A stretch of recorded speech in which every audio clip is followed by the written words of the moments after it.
Job switch करायचे आहेत किंवा नवीन शोधायचे आहेत, अशा लोकांच्यासाठीचे जे जॉब्स उपलब्ध आहेत त्याच्यातले 80% जॉब्स हे कुठेही ॲडव्हर्टाईज होत नाहीत.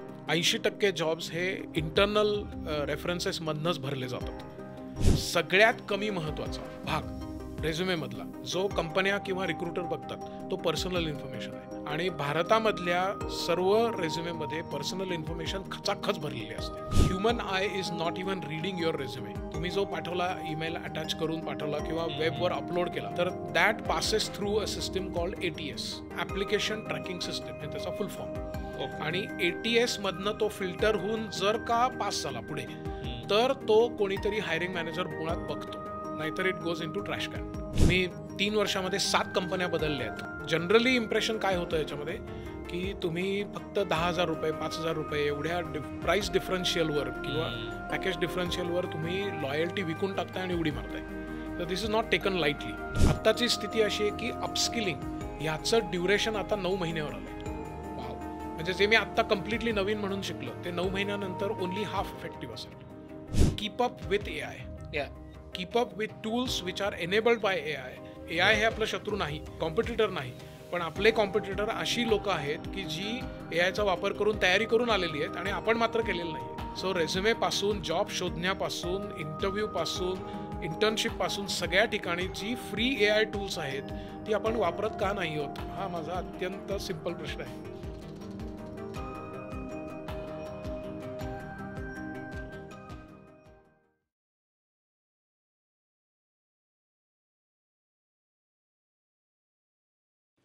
Hello low low low hi hello नमस्कार. तुमच्या सगळ्यांचं मनापासून खूप खूप स्वागत आहे द मुक्तमुख शो म्हणजे स्टार्टच्या या नव्या कोऱ्या एपिसोडमध्ये. आणि तुम्ही आत्ता कोणत्याही व्हॉट्सअप ग्रुपमध्ये असाल, कोणत्याही फॅमिली फंक्शनला भेटलात, तर एक साधारण खुसफुसत हीच चर्चा चालू असते की कोणाचा जॉब गेला, कोणाला जॉब मिळत नाही आहे, कोण जॉब शोधतंय, कोण स्विच मारायचा प्रयत्न करतं आहे. आणि सतत आपण ह्याच संभाषणामध्ये असतो की अरे जॉब्स मिळत नाहीत आजकाल, जॉब्सचं मार्केट जरा डाऊन आहे. हे मला कळत नाही, गेली 10 वर्ष झाली मी हेच ऐकतो आहे, जॉबचं मार्केट डाऊन आहे. आणि जर तुम्ही एम्प्लॉयरसोबत, आम्ही जेव्हा नवा व्यापारमध्ये उद्योजकांसोबत बोलतो तेव्हा लोक म्हणतात की आम्हाला जे हवेत ते एम्प्लॉईज मिळत नाहीत, ज्या योग्य एम्प्लॉईज मिळत नाही, आमच्याकडे एवढी वेकन्सी आहे. तर हे नक्की कशामुळं घडतं आहे, का हे म्हणजे ही लग्न का जुळत नाही आहेत, हा एक वेगळा लग्नाचा प्रश्न आपण आज बोलणार आहोत. आणि त्याचसाठी आज आपण अर्थातच आपल्या खूप आवडीच्या पाहुण्यांना बोलवलं आहे. डॉक्टर भूषण केळकर सर आहेत आपल्यासोबत. सर, तुमचं खूप खूप स्वागत आहे शोवरती. आणि तुम्ही अर्थात सरांना आधीच्या AIच्या एपिसोडमध्ये बघितलं असेल. सरांचा गेली 25 वर्ष झालं या क्षेत्रात एक्सपिरियन्स आहे. सर करिअर काउन्सिलिंग करतात. सर AIमध्ये त्यांची PhD आहे. मी आता जर सांगत बसलो तर खूप लिस्ट जाईल. सर या विषयावरती अत्यंत परफेक्ट तज्ज्ञ आहेत जे आपल्याला दिशा दाखवू शकतात. म्हणूनच आपण आज सरांना इथं बोलवलेलं आहे. येस, स्वागत आहे सर तुमचं. धन्यवाद. आणि अर्थातच तुम्हाला माहिती आहे आज आपले गिफ्टिंग पार्टनर आहेत PNG & सन्स. सर PNG & सन्सकडून तुम्हाला एक छोटीशी भेटवस्तू. थँक्यू. तर जसं तो शार्दूल म्हणाला की सतत त्या जॉब मार्केटविषयी ना असं सगळेजण आपापल्या पद्धतीनं ते असे त्यांचे प्रेडिक्शन्स बांधत असतात की नाही आता जॉब मार्केट काही बरं नाही आहे, मग एवढे ले ऑफ झाले. कारण सतत त्याच बातम्या निगेटिव्ह कानावर पडतात की या कंपनीतनं एवढी लोक बेंचवर आहेत आणि मग एवढे ले ऑफ केलेत आणि मग स्विच करायचं आहे आणि मग मिळत नाही आहे. तर खरंचच आत्ताच्या परिस्थितीला जॉब मार्केटची परिस्थिती काय, म्हणजे खरंच कंपन्या आता हायर करत नाही आहेत किंवा आहे त्या लोकांना बाहेर काढतायत, की आहे ते एम्प्लॉईज त्या जॉबसाठी रेलेव्हंट राहिलेले नाही आहेत? सो आत्ताच्या स्थितीमध्ये असं दिसतंय की जे या वर्षाच्या सुरुवातीपासून दिसत आलं की मल्टिपल फॅक्टर्स आहेत. आणि ही गोष्ट खरी आहे की जॉब त्या मानाने कमी आहेत आत्ता उपलब्ध.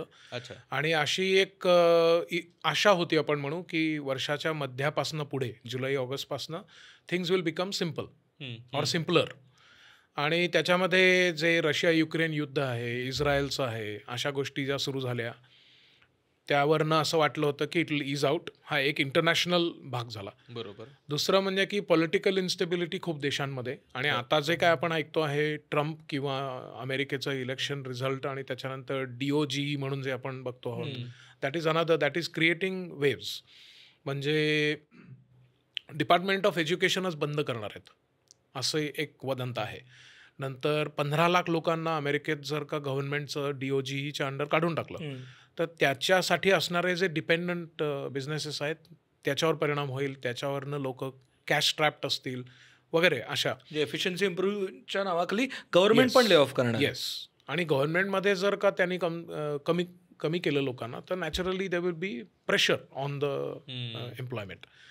आणि मग त्याच ह्याच्यामध्ये आपण आधी बोललो तसं आर्टिफिशियल इंटेलिजन्सचा एक भाग आहे, त्याच्यामुळे होतं आहे.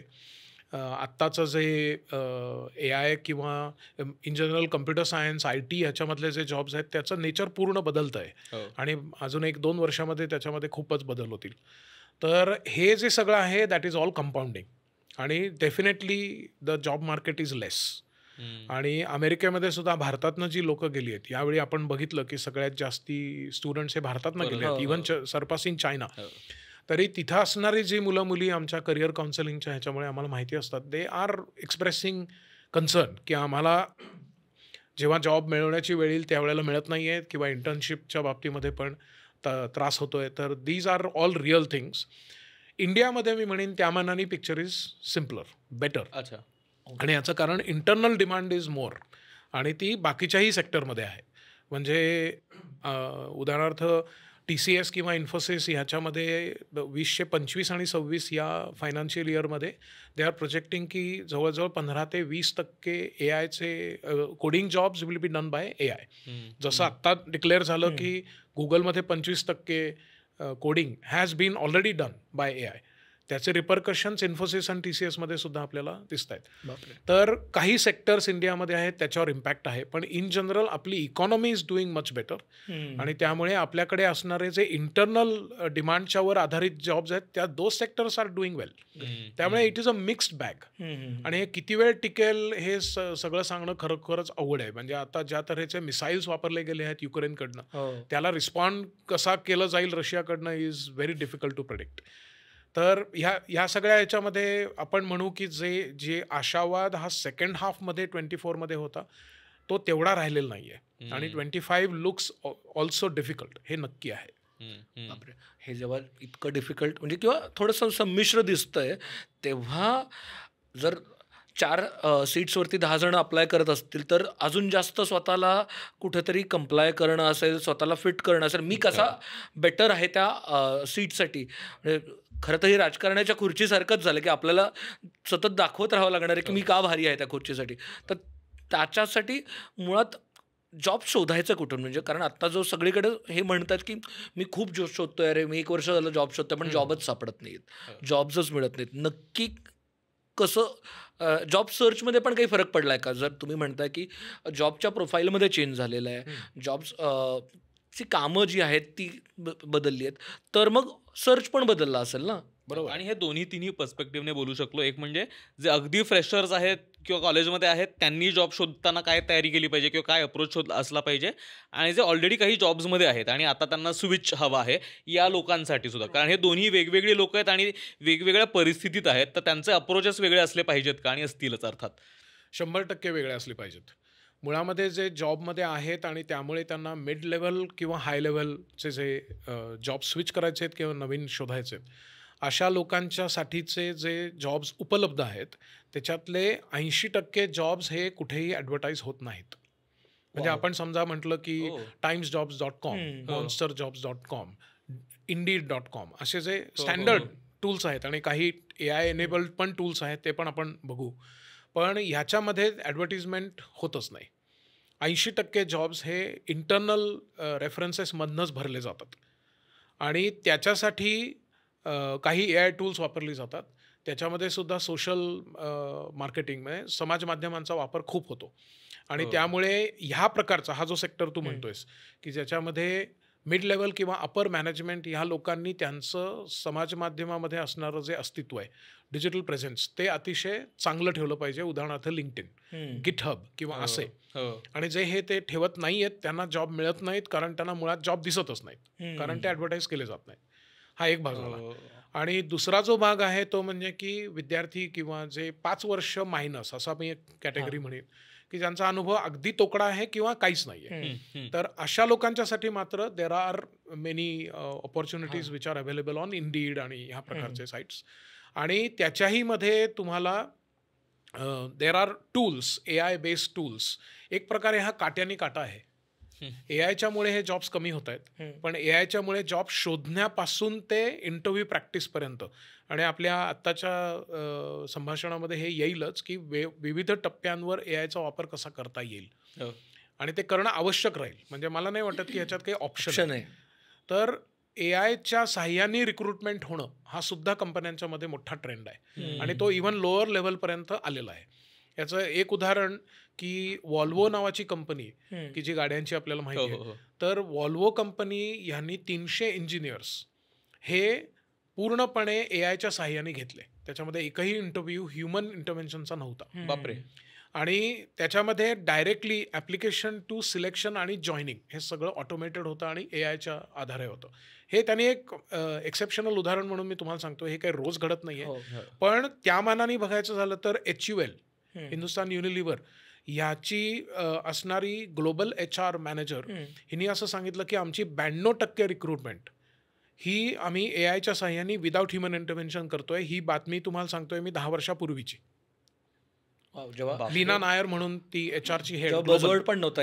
हां, तर त्याच्यामध्ये आणि they have saved millions of dollars by not involving hiring managers in the process. किंवा ती लोकं गेली आहेत, कॅम्पसवर इंटरव्ह्यू घेतलेत, GD घेतलेत, रिटर्न एक्झाम, हे सगळं काहीच नाही. आपल्या सगळ्यांना माहिती आहे TCS मध्ये सुद्धा आयॉन नावाचं एक प्लॅटफॉर्म आहे की ज्याच्यावर when you are ready you can apply for the job. तर हे सगळे प्रकार आपल्या इथल्या मुलांना माहिती आहेत का? आणि त्याचं उत्तर दुर्दैवाने नाही असं आहे. आणि टीचर्सना माहिती आहेत का? त्याचं अजून दुर्दैवाने उत्तर आहे की त्यांनाही माहिती नाही आहेत. तर त्यामुळे इनफॅक्ट मी तुमच्या परवानगीने हे पुस्तक दाखवतोय आणि हे करिअरची गुणसूत्र या नावाने मराठीमध्ये आणि द करिअर जीन या नावाने आम्ही दोघांनी मिळून लिहिलेलं पुस्तक आहे, मी आणि माझी कलिग. आणि याच्यामध्ये आम्ही जवळजवळ असे 300 टूल्स दिलेले आहेत आणि याच्यामध्ये काय प्रकारे तुम्ही स्वतःला प्रेझेंट करायला पाहिजे, पॅकेज करायला पाहिजे आणि ह्या AI टूल्सचा वापर कसा. ह्यातले जे टूल्स आहेत 300 आम्ही म्हणतोय, त्याच्यातले मी म्हणेन 250 फ्री आहेत, फक्त हे माहिती नाही आहेत. आणि हे आमच्या पाहण्यामध्ये आता ही एका वर्षात 4थी आवृत्ती आहे. याचं कारण हे आहे की ज्या लोकांनी हे वाचलंय त्यांना त्याचे व्हॅल्यू कळली आणि त्यांनी 4 लोकांना सांगितलंय. तर हे जर का आपण वापरायला लागलो तर many opportunities which otherwise are not open to us will become open. तर हे आपल्याला लोअर लेवलला जास्ती करून पाहिजे. वरच्या लेवलला तर networking is assuming greater importance. In fact एक ठराविक काळ झाला म्हणजे साधारण 10 ते 15 वर्ष की लोक असं म्हणतात it is not important what you no but who you no. त्याचं कारण हे आहे की एका ठराविक लेवलनंतर you really don't advertise the job for a senior level manager. You talk to people in the industry आणि त्यांना त्यांचे 4 लोक माहिती असतात, ते त्यांच्याकडे जातात आणि त्या जागा परस्पर भरल्या पण जातात. त्यामुळे दे are not in the job market. तर त्यामुळे ह्या लोकांनी कनेक्ट कसं करायचं तर they should be definitely on LinkedIn, GitHub किंवा असे जे प्लॅटफॉर्म्स आहेत ते. आणि मुलांनी वेगवेगळ्या साईट्स ज्या आहेत की ज्याच्यामध्ये आपल्याला आपण काय केलं हे अपडेट करत राहायला पाहिजे लिंक्डइन सकट. आणि they should go on to Indeed आणि ह्या सगळ्या. तर ह्याच्यासाठी सगळ्या साईटवर आपण जाणं शक्यही नाही, रोज पाहणं एवढा वेळ पण नाही. पण त्याचं एक चॅनल जर तुम्ही सबस्क्राईब करून ठेवलेलं असेल तर it will automatically keep looking for you आणि तुम्ही ध्यानीमनी नसताना तुम्हाला त्याची माहिती मिळून जाईल. असं घडलेलं पण आहे आपल्या संभाषणात. एखाद दुसरं उदाहरण मला देता आलं तर I will like to give. पण हे घडतं आहे आणि या 2 वेगळ्या पातळी आहेत हे मात्र नक्की. आय एम ग्लॅड की वी टॉक्ड अबाउट 2 डिफरंट की मिड आणि senior level management is separate आणि इन ऑल सेक्टर्स आणि एंट्री लेवल आणि 5 year minus is very different ball game आणि of course it is like a pyramid. आणि sir तुम्ही आता बोलता बोलता लिंक्डइन ह्याचा उल्लेख केला दोन्ही लोकांसाठी म्हणजे इवन फ्रेशर्ससाठी आणि याच्यासाठी. तर त्यात आत्ता बऱ्याचदा लिहायचं म्हणून प्रेझेंट राहायचं म्हणून लोक काहीही लिहितात. म्हणजे तिथे AIचा खूप चुकीचा वापर म्हणजे आता चुकीचा का नाही माहीत नाही पण वापर केला जातो आहे. AIवरती काहीतरी आता आज काय घडलं, आता युक्रेन वॉर घडलं तर युक्रेन वॉरवरती AIला प्रॉम्प्ट्स द्यायचे आणि त्याचा माझ्या इंडस्ट्रीवरती काय परिणाम होणार हे कॉपी करायचं आणि आहे तसं टाकायचं. ह्या पद्धतीच्या कॉन्टेंट क्रिएशनला लिंक्डइनवरती काही फायदा आहे का? कारण का आता सगळेच स्टोरी टेलर झाले ते आणि ज्यावेळेस आपण लिंक्डइनवरती ऍक्टिव्ह असणं म्हणतो त्यावेळेस काय अर्थी ऍक्टिव्ह असणं, म्हणजे मी सतत मी आहे अगदीच ज्युनियर एम्प्लॉई लेवलचा व्यक्ती आणि मी काहीतरी माझ्या डोमेनमधल्या एक्सपर्टीजबद्दल काहीतरी लिहायला लागलोय जे खरं तर माझ्या जॉब रोल साठी सुद्धा रिलेव्हंट नाही. म्हणजे मी ते खरं तर इंस्टाग्राम म्हणून लिंक्डइन वापरायला लागलोय, तर त्याला ऍक्टिव्ह म्हणायचं का? आणि ते एम्प्लॉयर किंवा मला हायर करणारी व्यक्ती किंवा HR किंवा हायरिंग मॅनेजर जे कोणी असतील ते काय पद्धतीनं त्याच्याकडे बघणार आहेत? कारण आपल्याकडे आमच्या वयातली जी भरपूर लोक दिसतात ती कुठल्याही गोष्टीबद्दल लिहिताना दिसतात आणि मग याला जर ऍक्टिव्ह असणं म्हणत असतील जे खरं तर तुझ्या कामासाठी रेलेव्हंटही नाहीये, तर ते ऍक्टिव्ह असणं म्हणजे ते पण डिफाईन करू शकलो. ओके, सो ऍक्टिव्ह असणं म्हणजे तुम्ही समजा काहीतरी ब्लॉग लिहिताय आणि कुठल्या तरी विषयावर लिहिताय आणि त्याचा तुमच्या एक्सपर्टीज मुळामध्ये असणारी डिग्री किंवा ज्याच्यात तुम्हाला काम करायची इच्छा आहे त्याच्याशी संबंध नाही, तरीसुद्धा ते लिहिताय, ह्याला थोडीशी का होईना व्हॅल्यू आहे. आणि ती कधी आहे? तुम्ही बाकी काहीच करत नाही आहात यापेक्षा हे तरी बरं आहे. त्याला निदान तुम्ही कॉन्टेंट रायटिंग असं म्हणू तरी शकता. अर्थात म्हणजे आम्ही काहीच करत नाही, आम्ही फक्त युनिव्हर्सिटीचं जेवढं प्रिस्क्राईब काम आहे तेवढं करतो आणि बाकी चकट्या दॅट विल नॉट हेल्प. त्यापेक्षा तुम्ही निदान काहीतरी कॉन्टेंट रायटिंग करताय हे बरं. पण of course it will get filtered out very quickly. Relevant part तुम्ही काय केला? आता मी 2 उदाहरणं तुम्हाला देतो की एक मुलगी की जिने तिचं प्रॉस्थेटिक्समधलं काहीतरी काम होतं ते तिने लिंक्डइनवर अपडेट केलेलं होतं. ते तिचं मेकॅनिकल इंजिनिअरिंगशी संबंधित होतं. आणि एक दिवस माझ्याकडे आली आणि म्हणली की अशी अशी एक कंपनी आहे सिंगापूरमध्ये, मी 8 वर्षापूर्वीची गोष्ट सांगतोय, आणि म्हणली की मला त्यांनी 3 महिन्याच्या इंटर्नशिपसाठी सिंगापूरला बोलवलं आहे आणि कंपनी काय आहे मला माहीत नाही, माझे घरचे विचारत आहेत की ही सेफ्टी आणि म्हणजे मुलीला असं पाठवायचं कसं. तर म्हटलं मलाही काही सगळ्या कंपन्या जगातल्या माहिती नाही आहेत, पण आपण हे शोधू. आम्ही शोधलं, कॉलेजनी कॉन्टॅक्ट केलं, ती ऑथेंटिक होती. मी तिला विचारलं की ह्या कंपनीला तू कधी अप्लाय केलंस? ती म्हणली मी नाहीच अप्लाय केलं. बरं. या कंपनीने मला कॉन्टॅक्ट केलं. आणि मग ते जेव्हा त्याचा शोध घेतला तेव्हा लक्षात आलं की ते प्रॉस्थेटिक्सवर काम करत होते, एक्झॅक्टली सेम विषयात करत होते आणि ही मुलगी त्यांना इंटर्न म्हणून त्यांना हवी होती. हे त्यांनी AIच्या टूल्सनी वापरून शोधून तिला कॉन्टॅक्ट केलं होतं. बापरे. म्हणजे हे मागणी घालून लग्न आहे. She is not appearing for any internship interview, माहितीच नाही आहे. तर ही ऑपॉर्च्युनिटी, अशा मी कितीतरी उदाहरणं देऊ शकीन just because we are into counselling. आम्ही अनेक कॉलेजेसमध्ये काम करतो, अनेक मुलींच्या बरोबर काम करतो.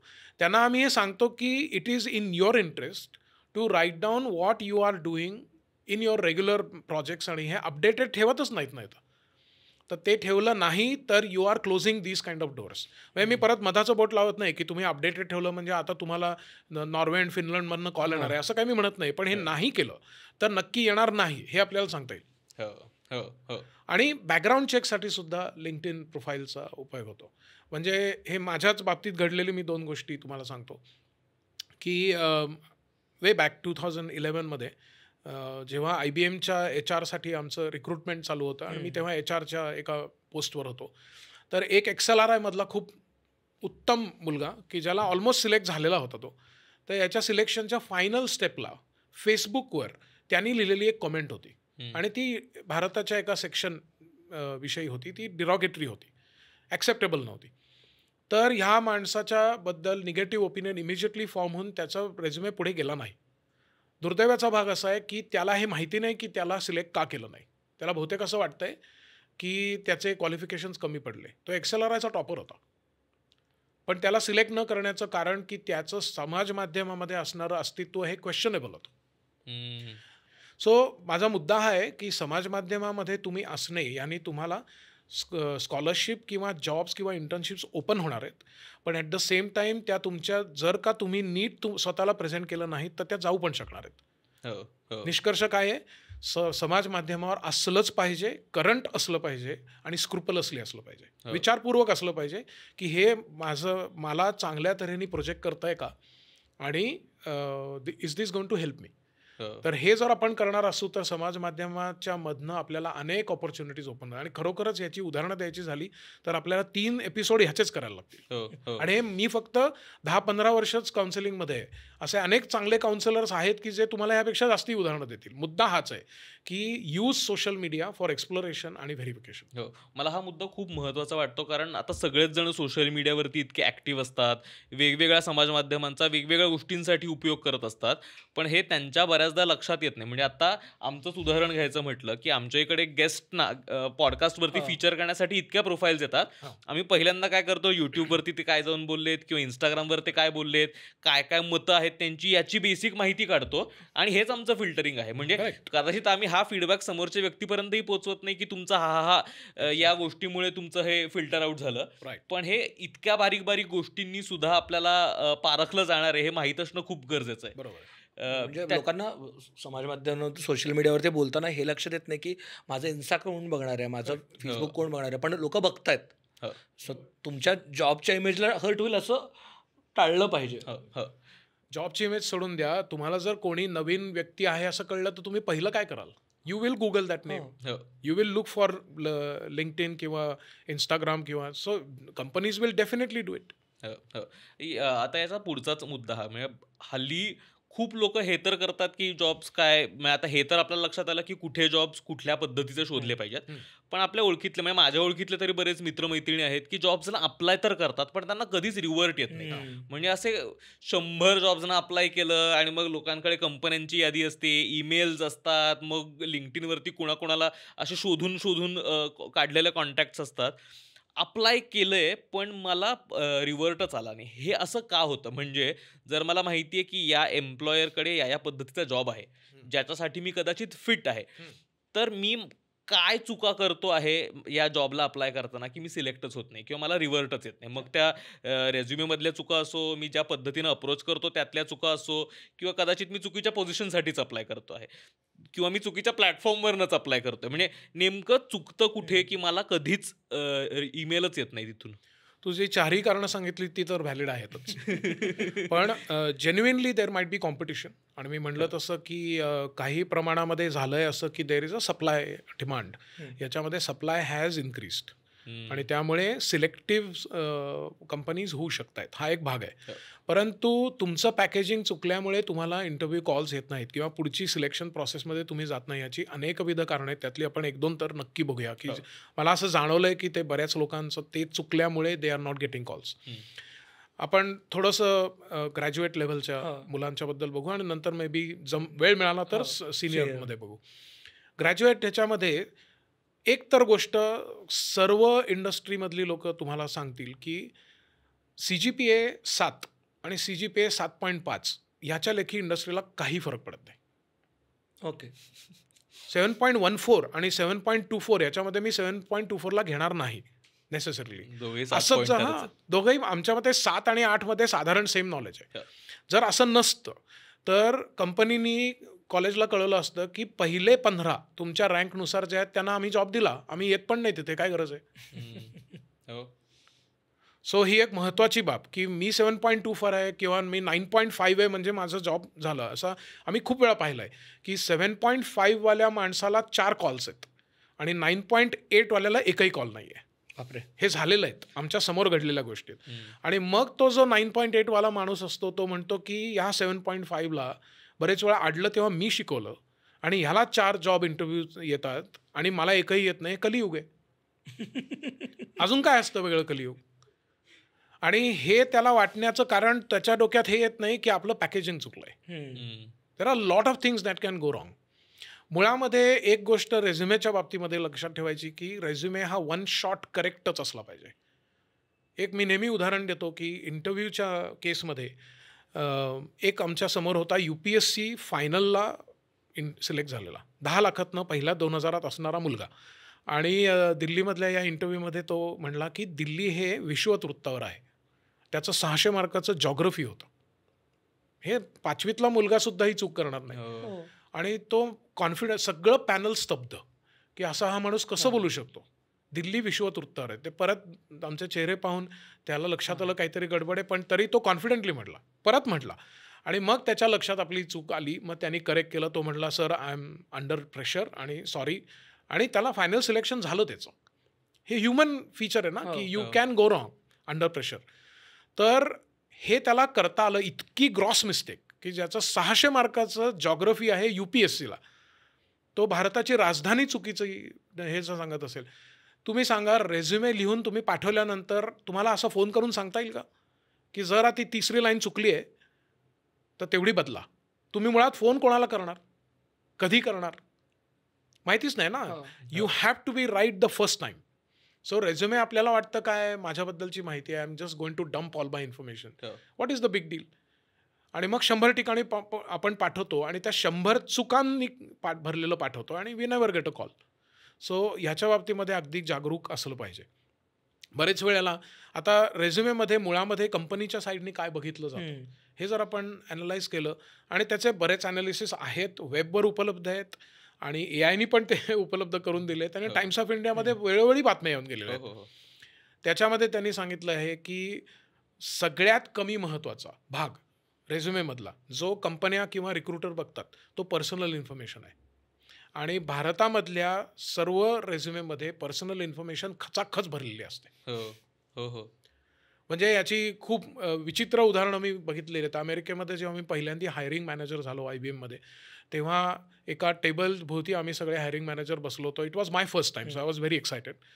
आणि तेव्हा सीझन्ड प्लेयर्स होते तिथे, वर्षानुवर्ष रिक्रुटिंग करत होते. एक मोठा पाईल होता, ही जुनी गोष्ट आहे. आणि त्याच्यातनं रेझ्युमे बघायचा, आवडला तर ठेवायचा, नाही तर रिजेक्टेडमध्ये ठेवायचा. आणि अजून एक तिसरा पाईल पण बनत चालला होता. तर मी कुतूहलाने विचारलं की हा पाईल का तुम्ही बनवत आहे, हा काय गठ्ठा आहे. ते म्हणले की हा सगळा इंडियन रेझ्युमेचा गठ्ठा आहे. मला अभिमानाने ऊर भरून आला. मला वाटलं आता पुढचं वाक्य ते म्हणणार की काय बेस्ट लोक असतात.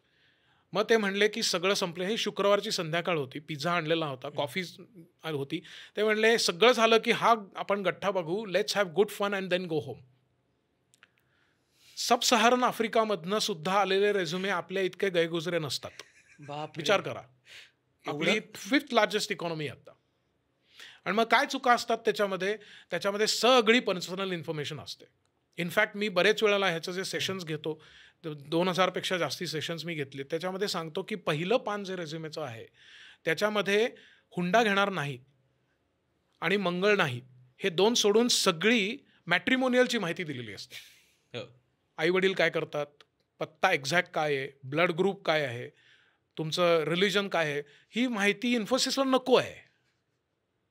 पण हे आपण अगदी उत्साहाने देतो आणि पहिलं पान हे सगळ्यात महत्त्वाचं. इनफॅक्ट पहिल्या पानातच तुमचा रेझ्युमे संपला पाहिजे. विशेषतः हे आपण ज्या कॅटेगरीबद्दल बोलतोय की 5 इयर्स मायनस किंवा फ्रेश, याच्यामध्ये पहिल्या पानात जर ते संपलं आणि मला त्यातनं काहीही हाताला लागलं नाही तर you will not gate interview call, definitely not. आणि आता हा कागद माझ्या समोर आहे. मला एक प्रश्न विचारायचा ह्या आपल्या विषयाच्या अनुषंगाने, एखाद्या मुलाला मुलगी आवडते ही प्रोसेस किती वेळात घडते असं तुम्हाला वाटतं? तुम्हाला जर जनरल नॉलेजनी माहिती असेल तर सांगा, अनुभवाने असेल तरी सांगा. मुलाला मुलगी आवडणे आणि मुलीला मुलगा आवडणं ही प्रोसेस 8.2 सेकंड्समध्ये संपते असं आहे. म्हणजे हे तुम्ही शोधू शकाल, टेलिग्राफवर ह्याचा रिपोर्ट आहे. 8.2 सेकंड्समध्ये आवडण्याची प्रक्रिया. त्याचं पुढे लग्न होतं की नाही डिफरंट स्टोरी, ते तुम्ही कुठल्या हॉटेलमध्ये जाता वगैरे. मुद्दा असा आहे की मी जर रेझ्युमे घेतला आणि पहिल्या पानाचं टॉप लेफ्टपासून सुरू केलं आणि राईट बॉटमपर्यंत गेलो, ह्याला साधारण 8 सेकंद लागतात. मी 8 सेकंदात ह्या मुलाच्या किंवा मुलीच्या प्रेमात पडणं शक्य आहे का, जर का त्यांनी ही माहिती लिहिली असेल. म्हणजे मला म्हणायचं असं की तुमची ऑपॉर्च्युनिटी विंडो ही 8 सेकंदाची आहे. इफ यू डू नॉट, आणि हे सगळं ह्युमन आयनी जर बघितलं तर अजूनही वेगळ्या पद्धती आहेत की ज्याच्यामुळे रिजेक्शन येतं, ते आपण नंतर बोलूच, कारण ते ATS वगैरे सध्याच्या सिस्टीम आलेल्या आहेत. जिवंत माणसांनी जर तुमचा रेझ्युमे वाचला तर 8 सेकंदामध्ये जर का तुम्ही त्याच्या मनावर किंवा तिच्या मनावर जर का ह्याला आपल्याला इंटरव्ह्यूला बोलवायलाच पाहिजे असा इम्पॅक्ट केला नाही तर यू हॅव लॉस्ट इट आणि you have no recourse. So काय करणार याच्याबाबत? त्यातून आपण जी माहिती देतो, जी पर्सनल तर सोडून द्या, दॅट इज ओनली 2% इम्पॉर्टंट. बाकीची जी माहिती देतो आहे ती त्या कंपनीला हवी आहे का याचा विचारच कोणी करत नाही. त्यामुळे माझ्या मते रेझ्युमे लिहिण्यामध्ये 3 महत्त्वाचे रूल्स आहेत आणि ते आम्ही या पुस्तकामध्ये स्पष्ट लिहिलेले आहेत. आणि म्हणजे मी खरंच सांगतो आहे की याच्यातलं प्रिन्सिपल्स जे आहेत ते आपल्याला कळायला हवेत. पहिलं म्हणजे की you have to know your self.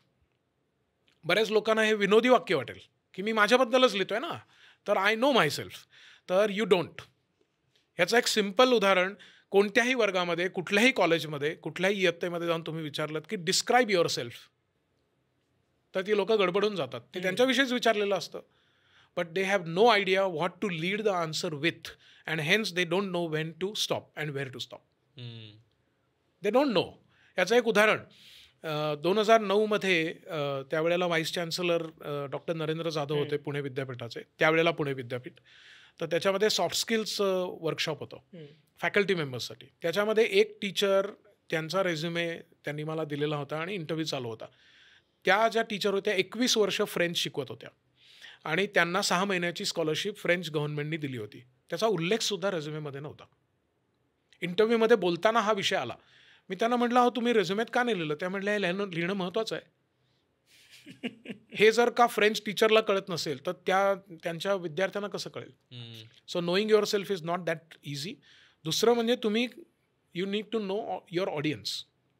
तुम्ही कोणाला पाठवताय रेझ्युमे, तर त्याच्यावर ते अवलंबून आहे. उदाहरणार्थ मी जर्मन शिकलो आहे आणि मी सिमेन्स कंपनीला अप्लाय करतोय, तर मी ते आवर्जून लिहायला पाहिजे आणि हायलाईट करायला पाहिजे की मला जर्मनची काय A2 लेवल झाली आहे. पण मी समजा पुण्यातल्या कर्वे रोडला एका छोट्याशा दुकानामध्ये अप्लाय करतोय, 10 लोकांची एक छोटी कंपनी आहे.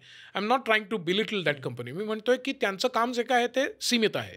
त्यांचा सगळ्यात लांबचा कस्टमर हा मुंबईचा आहे आणि सिमेन्सचा सगळ्यात जवळचा कस्टमर जॉर्डनचा आहे. कंपनी वेगळी आहे ना, त्यांची रिक्वायरमेंट वेगळी आहे. तर मी असं नाही म्हणू शकत की बघा हा रेझ्युमे माझा आहे, मी तोच आहे, माझा रेझ्युमे तसाच राहील. असं आपण रिअल लाईफमध्ये पण करत नाही. उदाहरणार्थ मी समजा एखाद्या दुकानात गेलो किराणा मालाच्या आणि तिथल्या शॉपकीपरला म्हटलं की मला 1 किलो रवा दे. तो आत गेला आणि बाहेर घेऊन आला 2 क्रॅकजॅकचे पुढे आणि समोर त्यांनी ठेवले, तर काय होईल माझं? I will get frustrated. Exactly तेच होत आहे. कंपनी म्हणते मला जावा प्रोग्रामिंग 1 वर्ष केलेला आणि असा स्किल सेट असणारा माणूस हवा आहे आणि हा सांगतोय की मी भारतीय नागरिक आहे आणि माझ्या वडिलांची ही कंपनी आहे आणि काय कुठे संबंधच नाही आहे. So there is a complete mismatch between what you are giving आणि what the company is looking for. So हे सगळे फॅक्टर्स त्याच्यामध्ये येतात की you don't get the next round. बरोबर. आता आपण रेझ्युमेबद्दल बोललो ना, म्हणजे आणि तुम्ही कसं पर्सनल इन्फॉर्मेशन त्या रेझ्युमेसमध्ये लोक भरभरून लिहितात. मला असं वाटतं आपल्याकडे लोकांचा एक खूप मोठा गोंधळ होतो रेझ्युमे, बायोडेटा आणि करिक्युलम विट्यामधला. तर ते थोडंसं अगदी थोडक्यात, म्हणजे कदाचित हा खूप क्षुल्लक प्रश्न वाटेल, पण अजूनही खूप लोकांचा तो गोंधळ होतो की 3 वेगवेगळे कसे आहेत आणि नेमकी काय इन्फॉर्मेशन हे 3 वेगवेगळ्या गोष्टींमध्ये असते. राईट. इनफॅक्ट पहिला चॅप्टर जो मी पुस्तक लिहिलं होतं रेझ्युमे तंत्र आणि मंत्र, हा याच्यावरच होता. आणि आपल्याला सगळ्यांना बहुतांशी जी लोक आत्ता फर्स्ट इयरला किंवा म्हणजे ग्रॅज्युएशनच्या ह्याच्यात आहेत त्यांनी वापरायचा शब्द हा नक्की रेझ्युमे आहे. CV हे जास्ती करून आर्ट्स साईडला किंवा ह्युमॅनिटीजच्या साईडला असणारं, ज्याला आपण पोर्टफोलिओ म्हणू. तर पोर्टफोलिओ आणि CV हे जास्ती एकमेकांशी संलग्न आहे. बायोडेटा हे कुठेतरी मध्ये आहे आणि प्रोफेशनल शब्द रेझ्युमे आहे. आणि याच्याही पलीकडे तू हा विषय मांडतोयस म्हणून देर इज अ न्यू फॉर्मॅट या 3 पेक्षा वेगळा आणि त्याला म्हणायचं व्हिडिओ रेझ्युमे. तर आपण त्याही विषयी जर का कारण ते that will become more and more relevant. तर असे वेगवेगळे फॉर्मॅट्स आहेत आणि त्याच्यामध्ये माझा इन्सिस्टन्स रेझ्युमे बद्दलचा आहे. Resume is the correct word for most of us. Okay, तर ते वापरायला पाहिजे. बायोडेटा हा मोठा असतो, CV हा त्याहून मोठा असू शकतो किंवा त्याच्यामध्ये ज्याला आपण म्हणू मल्टी मॉडल डेपिक्शन असतं. त्याच्यामध्ये काही चित्र असू शकतात, काही तुमचं फिल्म्स असू शकतात, काही लिंक्स असू शकतात. पण रेझ्युमे मात्र बहुतांशी म्हणजे 5 वर्ष आणि खाली अनुभव असणारे आणि फ्रेश ग्रॅज्युएट या सगळ्यांच्यासाठी 1 पानाच्या वर असता कामा नये हे नक्की.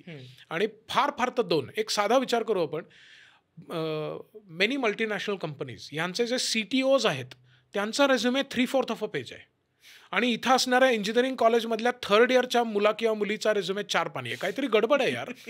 Right sir. आणि जेव्हा आपण मगाशी बोललो की फ्रेशर्स आणि -5 इयर्स एक्सपिरियन्स असणारे लोक, जेव्हा सिनियर लोक मिडल मॅनेजमेंट आणि त्याच्यावरचे आणि ज्युनियर्स पण जेव्हा मेजर त्यांचा प्रॉब्लेम होतो की एक्सपिरियन्स कसा लिहायचा. कारण की एक्सपिरियन्समध्ये मी हे केलं, मी ते केलं हे लिहायचं का त्यात, कारण प्रत्येक ह्याच्यामध्ये नॉट नेसेसरली परफॉर्मन्स लिहिता येतो लोकांना. तो कसा लिहिला पाहिजे रेझ्युमेमध्ये आणि तो महत्त्वाचा आहे का? सो एक्सपिरियन्स यापुढे तर जास्तीत महत्त्वाचा होत जाणार आहे. इनफॅक्ट बरेच वेळेला असं दिसेल अजून एक 5 वर्षांनी तरी नक्कीच दिसेल की तुम्ही प्रॅक्टिकली काय करू शकता माझ्यासाठी आत्ता, हे जर तुम्ही नीट सांगू शकलात तर तुमची डिग्री कमी आहे, एखाद्या विषयामध्ये मार्क कमी आहे, त्याने आम्हाला काही फरक पडणार नाही. This is the stance taken by the industry. In fact मला हे तू विचारतोयस म्हणून आठवतोय माझा खूप आधीचा मायक्रोसॉफ्ट सिॲटलमधला इंटरव्ह्यू. तिथं मी गेलो, माझे सगळी सर्टिफिकेट वगैरे सगळं काही होतं आणि तिथे गेल्यानंतर त्या मानाने माझ्यापेक्षा यंग असणारी एक मुलगी जी हायरिंग मॅनेजर होती ती मला म्हणली ओके वेलकम. आल्यानंतर तिने चहा कॉफी विचारली आणि ती म्हटली इथं बैस माझ्या शेजारी आणि मी आत्ता हा प्रश्न सॉल्व्ह करते, तू कसं सॉल्व्ह करशील हे सांग. तिने एक चकार अक्षर विचारलं नाही, तू कुठली डिग्री आहे, तुझी PhD कशात आहे, काही तिने विचारलं नाही. What she was interested in, आत्ता माझा हा प्रॉब्लेम आहे, तू सॉल्व्ह करू शकतोस का. सो एक्सपिरियन्सला खूप महत्त्व आहे आणि तो एक्सपिरियन्स तुम्ही फॉर्मली घेतलेला असला पाहिजे असा अट्टास नाही आहे. मी मुलामुलींना हे आग्रहपूर्वक सांगतो की समजा तुमच्या वडिलांच्या ओळखी आहेत, बिनधास्त त्यांची ओळख वापरून कॉल करा. तुमच्या कोण काका आत्या मामा मावशी असतील त्यांना सांगा की मला पैसे नकोत पण मला एक्सपिरियन्स द्या. आणि तो एक्सपिरियन्स जर का तुम्ही लिहिलात आणि तुमचं 0.5नी CGPA कमी असेल तर you are going to have more number of jobs आणि ऑपॉर्च्युनिटीज ओपन. हे अगदी सर्टन आहे. आत्ता 5 वर्षांनी तर this will become the thing. याचं कारण की परत गिग इकॉनॉमी आहे, याचं कारण की प्रोजेक्ट बेस्ड वर्क असणार आहे, त्याच्यामध्ये परमनंट जॉब्स कमी होणार आहेत. या सगळ्यामध्ये what can you do today for me आणि for the company will become the only relevant question. बाकी तुम्ही मागच्या 2 वर्षाचं नोबेल प्राईज तुम्हाला असेल पण आत्ता तुम्ही माझा प्रश्न सोडवू शकत नाही. We don't want you. So we will have to think about very great emphasis on practical. आता त्याहीसाठी मी म्हणेन की AIचा वापर करायला पाहिजे. की इंटर्नशिप मिळत नाहीत याबद्दल खूप लोक आरडाओरडा करतात, पण do they even know that there are 78, आम्हीच शोधलेली आहेत म्हणजे मी आणि डॉक्टर मधुरा म्हणून जी ह्याची सहलेखिका आहे, 78 वेबसाईट्स आम्हाला माहिती आहेत की ज्याच्यावर तुम्हाला इंटर्नशिप जशा जशा ॲडव्हर्टाईज होत आहेत तशा तुम्हाला दिसायला लागतील. इनफॅक्ट एक कॉमन गेटवेसुद्धा आहे की ज्याच्यावर तुम्ही तुमचं एकदा प्रोफाईल तयार करा की बुवा मला जावा प्रोग्रॅमिंगमध्ये फायनान्स सेक्टरमध्ये अशा तऱ्हेचं इंटर्नशिप करायची इच्छा आहे. बस एकदा तुम्ही हे लिहून ठेवा. This AI tool will continuously scour for अशा तऱ्हेच्या opportunities all around the world. आणि तुम्हाला सकाळी उठल्यानंतर ईमेल आली असेल की ह्या 5 ऑपॉर्च्युनिटीज आहेत, तुम्हाला हव्या आहेत का. पण हे आपण करत नाही आहोत आणि मग जबाबदारी कॉलेजवर ढकलून मोकळे होतं की आमच्याकडे येणंच बंद झालं आहे लोक. तर असं करून चालणार नाही आहे.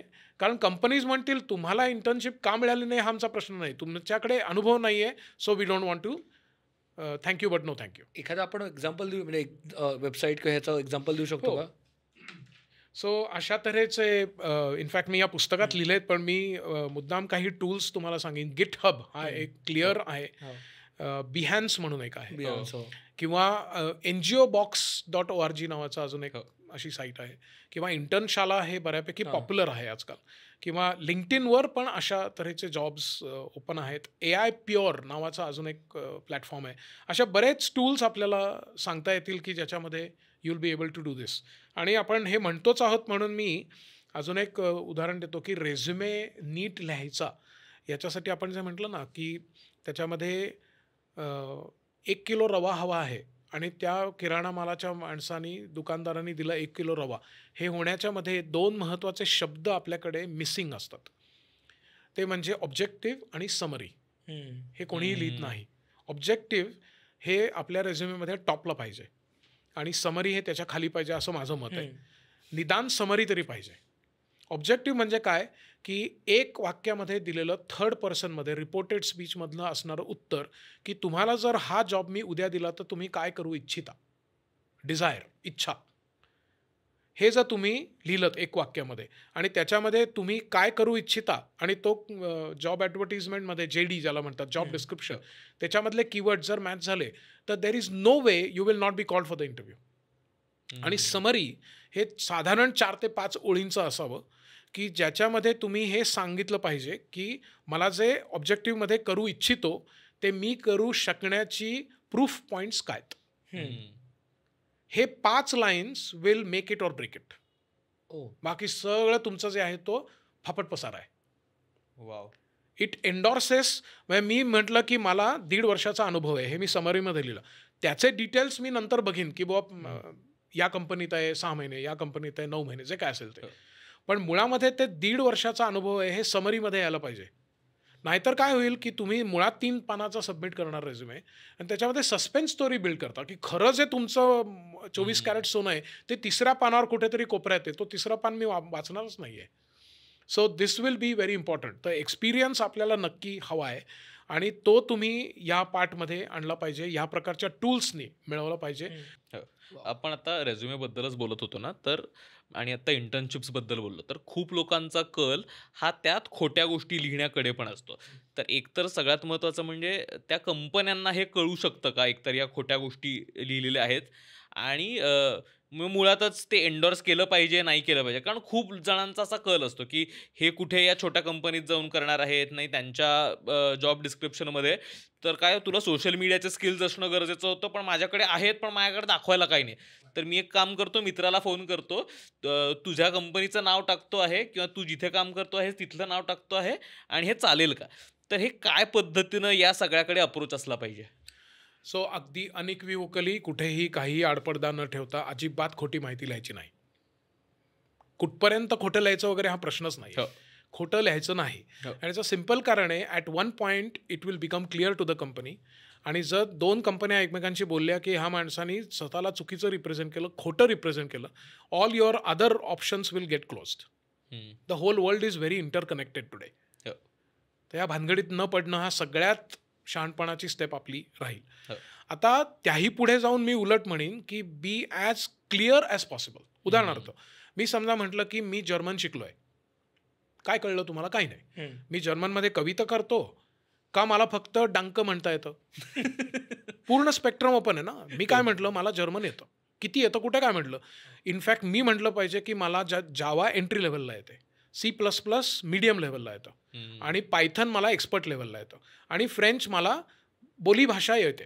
आय एम नॉट एक्सपर्ट पण A1 लेवलला येतं. हे जर मी सांगितलं तर आय एम टेकिंग रिस्पॉन्सिबिलिटी. आणि मग समजा नाहीतर उलटं काय होईल, तुम्ही लिहिलं जर्मन येतं, ठीक आहे, सिमेन्स कंपनीला आवडलं, ते तुमचा इंटरव्ह्यूला बोलवलं आणि त्यांनी जर्मनमध्येच 2 प्रश्न विचारले आणि तुम्ही असे बघत बसलात की तुम्हाला म्हणजे काही कळणार नाहीच आहे.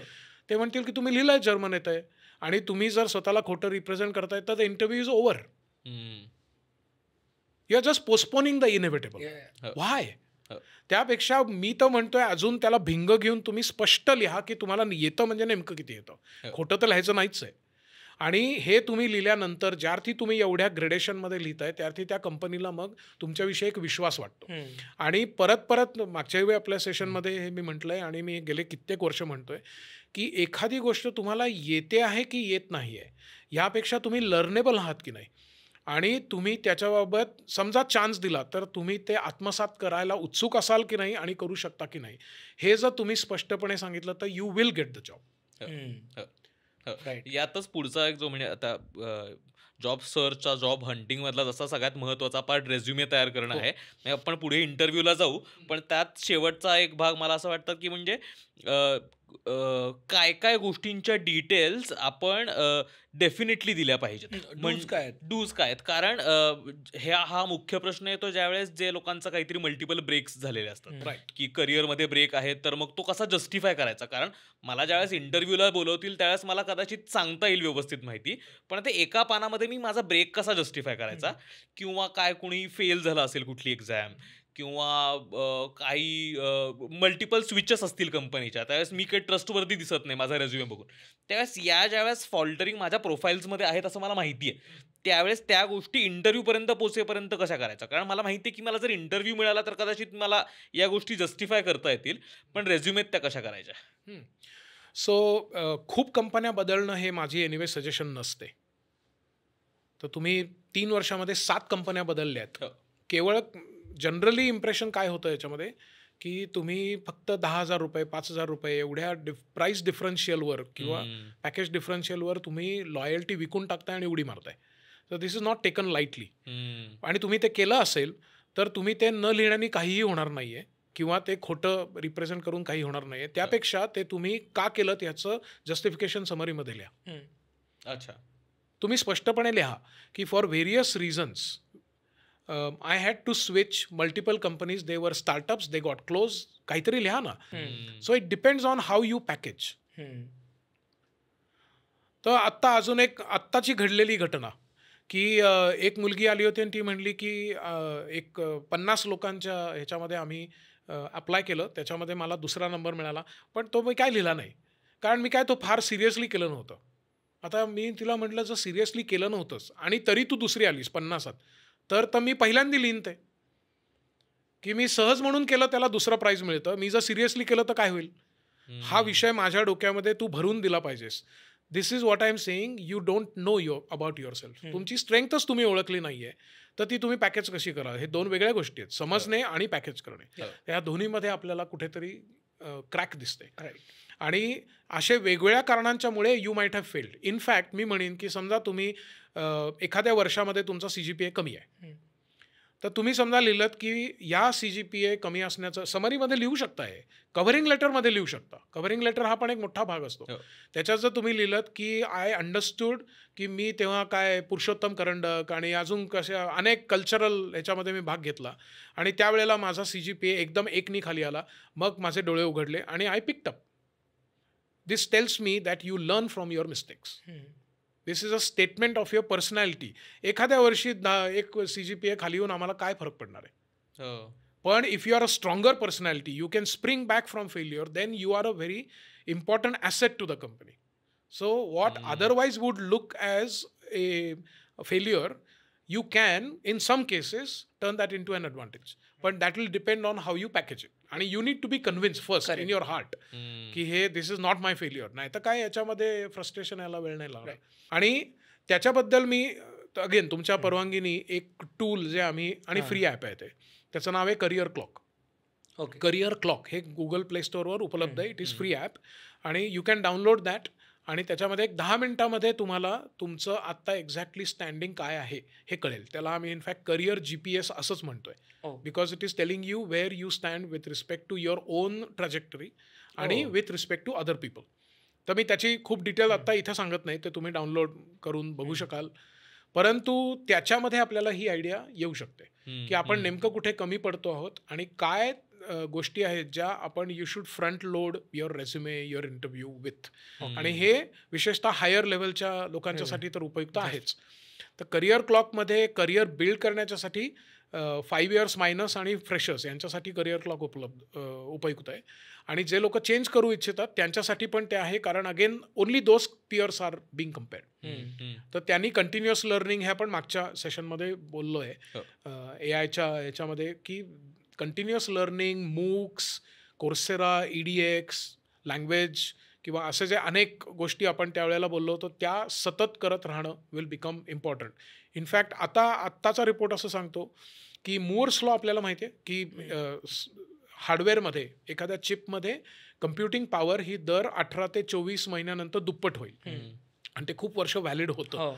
आत्ताची स्थिती अशी आहे की अपस्किलिंग ह्याचं ड्युरेशन आता 9 महिन्यावर आलं आहे. वाव. म्हणजे जे मी आत्ता कम्प्लिटली नवीन म्हणून शिकलं ते 9 महिन्यानंतर ओनली हाफ इफेक्टिव्ह असेल. डिलॉईटचा रिपोर्ट होता काही वर्षापूर्वी की ते 3 वर्ष असेल, आता ते 9 महिने आले. म्हणजे this is matching human gestation period. 9 महिन्यामध्ये बेबी इज आउट. या काळामध्ये तुम्ही जे शिकलात ते फक्त निम्म उपयुक्त आहे असं आहे. तर who is going to escape that? ते जर केलं नाही आणि मग म्हटलं की मला पोस्ट प्रेग्नन्सी नंतर कोणी HR पिकअप करत नाही, पण तुम्ही लर्न काहीच केलं नाहीये, I would invite you to think about these two things putting together, right? So हे आपल्याला डेफिनेटली करावं लागणार आहे. आणि ह्याचा आणि फक्त प्रेग्नन्सी आणि ह्याचा नाही आहे संबंध. एनी सिनियर मॅनेजमेंट, माझ्याबरोबरची जी लोकं आहेत, आय एम 56, माझ्याबरोबरची जी लोकं जॉब करतायत ते लोकं they are learning, even I am learning. There is no escape. कमी जास्त प्रमाण होऊ शकेल पण there is no escape that you will have to continuously learn. So that would be the real solution to address this kind of. आणि domain switch करताना पण अशाच पद्धतीचा तुम्ही एक्सपिरियन्स ॲड केला पाहिजे. करावं लागेल.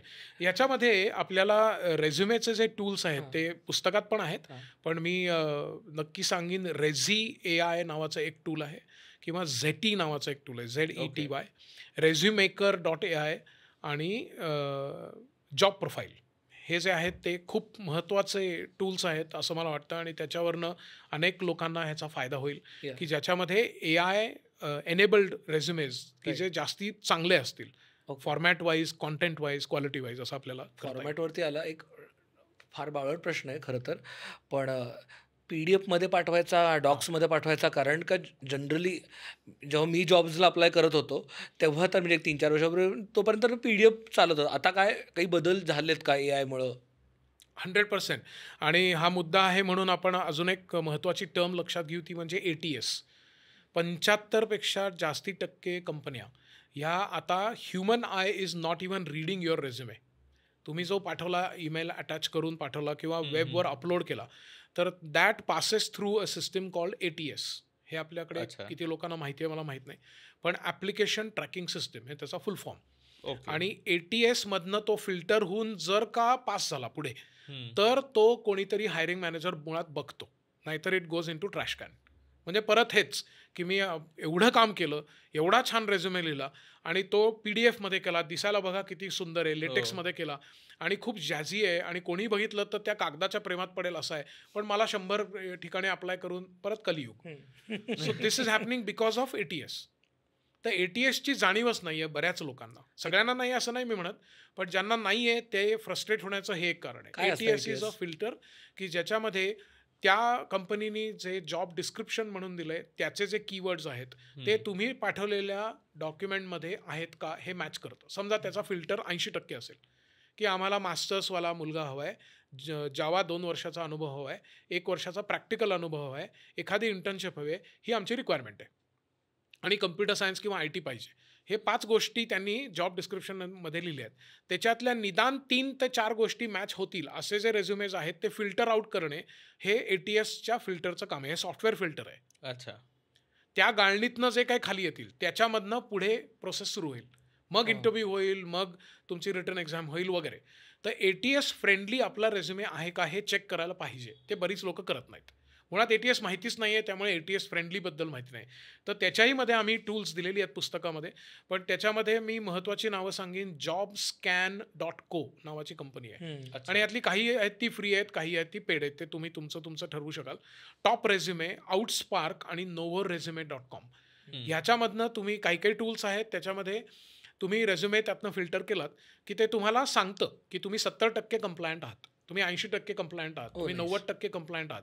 इनफॅक्ट काही याच्यामध्ये असं आहे की ते तुम्हाला हायलाईट करून दाखवतं इथं गडबड आहे, इथं गडबड आहे, इथं गडबड आहे. तर PDF नक्की नाही पाठवायचं even though it looks very jazzy.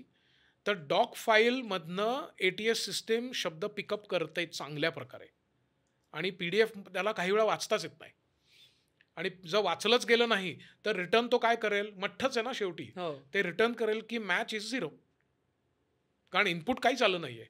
Job डिस्क्रिप्शनमध्ये हे 5 शब्द हवे ते मला दिसलेच नाहीत कारण मला वाचता आले नाही हे ते सांगणार नाही. So your resume will not meet a human eye आणि you will not get a call.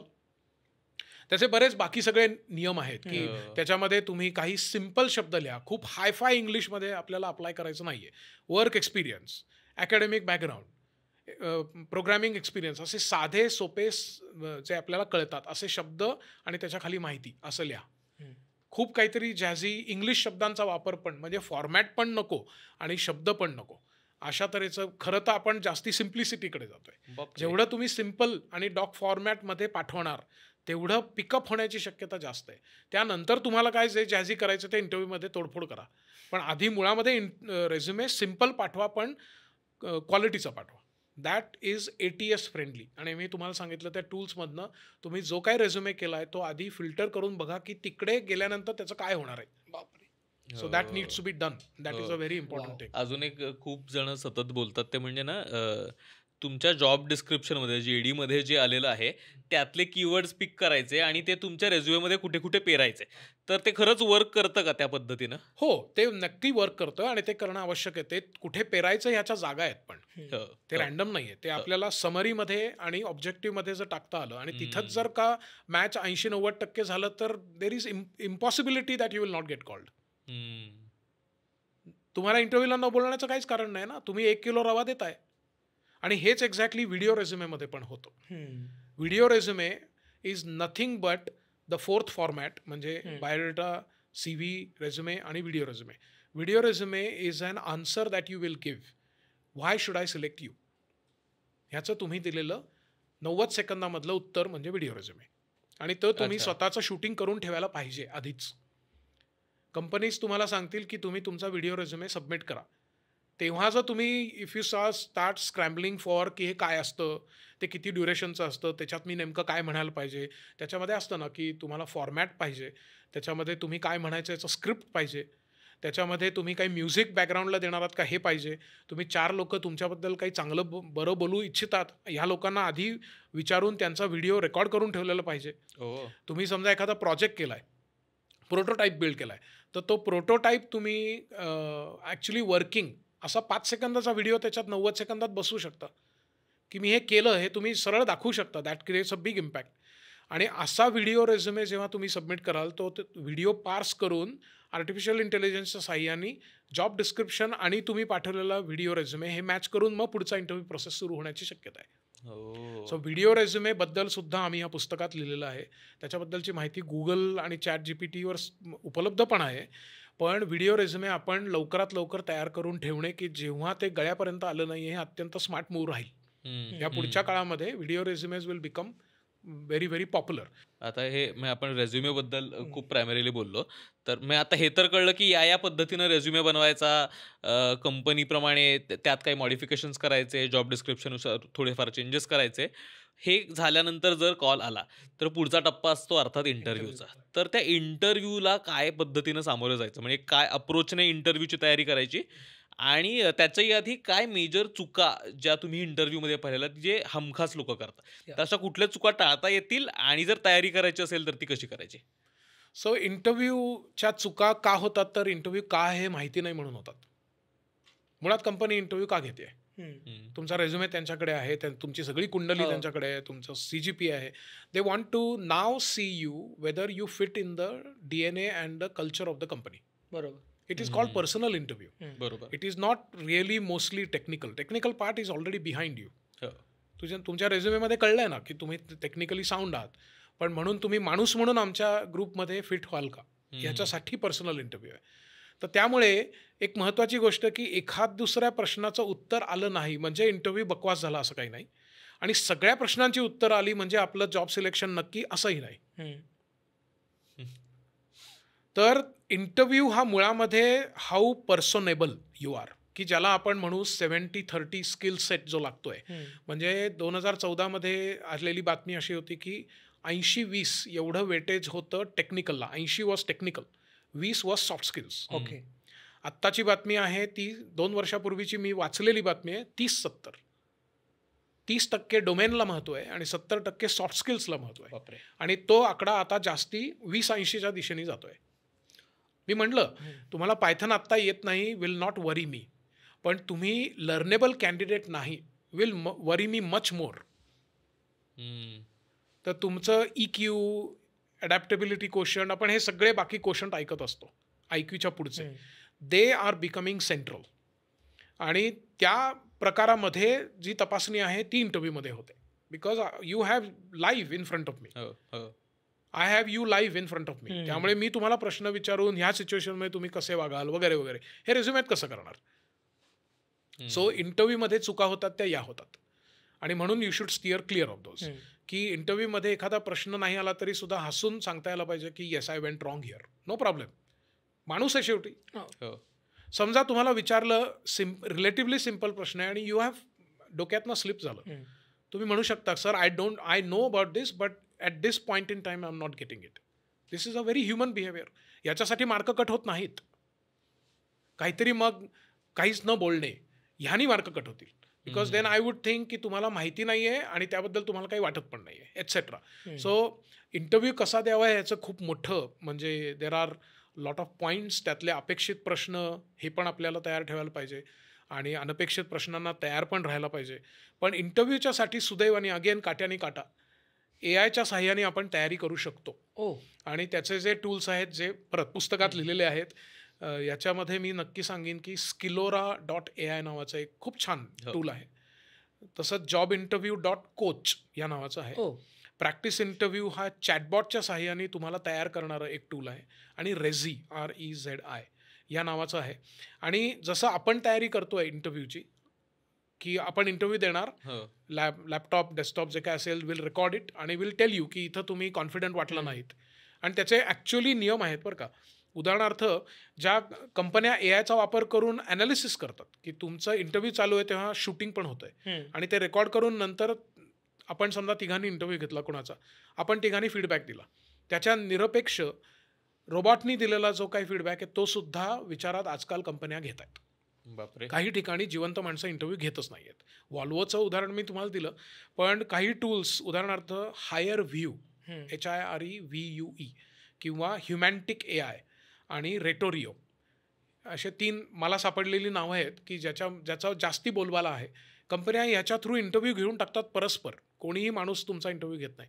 आता ह्या गोष्टींनी जर आपण प्रॅक्टिस केलेली असेल तर आपल्याला हे पण कळून येतं की काय प्रकारचे प्रश्न अपेक्षित आहेत, काय प्रकारची उत्तरं आपण नक्की द्यायची नाहीत आणि काय प्रकारची दिली तर आपले चान्सेस वाढतील. आता एक छोटंसं उदाहरण की समजा मी तुला काहीतरी प्रश्न विचारला आणि तू मला कॉन्फिडंटली, आवाजामध्ये intonation of voice is very confident की मी हे नक्की करीन. समजा मी तुला ट्रिकी प्रश्न विचारला की आमच्या कंपनीमध्ये तू निदान 5 वर्ष राहशील का, किंवा समजा तुला बंगलोरला मी जॉब दिला तर तू जाशील का, आणि तुला यू आर नॉट सर्टन पण तुझ्या आवाजामध्ये आणि ह्याच्यामध्ये कॉन्फिडन्स दिसतोय की नाही 5 वर्ष नक्की टिकीन, किंवा मी बंगलोरला तुम्ही पाठवलं, बंगलोर काय कुठेही पाठवलं तरी मी जाईन वगैरे वगैरे असं तुम्ही कॉन्फिडेंटली सांगताय, तर त्या शब्दांवर कदाचित माझा विश्वास बसेल.